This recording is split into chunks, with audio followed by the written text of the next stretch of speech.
Hey, also, we are starting our new unit today, and one of the first things that we're looking at is Google Earth Timelapse. I really love this website, so you'll have access to this website. And on this website, you're going to see a whole bunch of different things. So, the Columbia Glacier, and what it does is you can't see it under here, but it starts at 1984 and goes to about 2002, and you can see how the glacier has changed. And there's quite a few different things like the Aral Sea, urban growth in China. So check these out. It honestly is super fascinating. There's no like test on these or anything, but just to see how things have changed over time, I think is really, really fascinating. And then one of the things they wanted us to do is to look at our area. Ouch, sorry, my baby's kicking really hard. And how it has changed over time. And so I'm going to film this and then just kind of talk about it with you because I don't think that the results are as maybe what they expected. I don't think they're as drastic.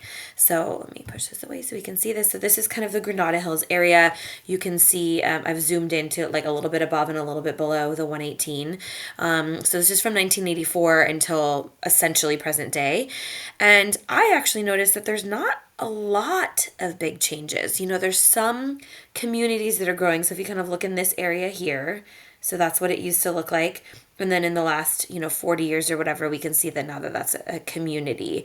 But, a lot of what we see here, there's not a lot of changes. And I was like, I don't really understand the point of what they're trying to do here. And I think a lot of places that do this have bigger changes because we've been a fairly developed city for a long time. So what we won't see is what happened before 1984. And so let's kind of have a discussion because most of the schools and all those things were in place by the 80s.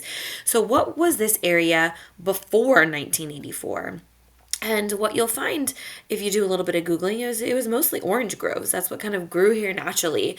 And even like some of the parking lots on campus literally used to be just dirt fields that people would park in when they went to school here. So if really before 1984 is where we would have seen some of our bigger changes. There's still some changes here and there, right? Like we definitely see urban growth happening here, suburban growth, maybe in our case, happening here. So there still are changes happening, but I just wanted you to be able to see the Granada area, and then definitely I would say play around. It's absolutely fascinating to see what's going on with some of this growth over time. There's some really, really cool ones, so check that out.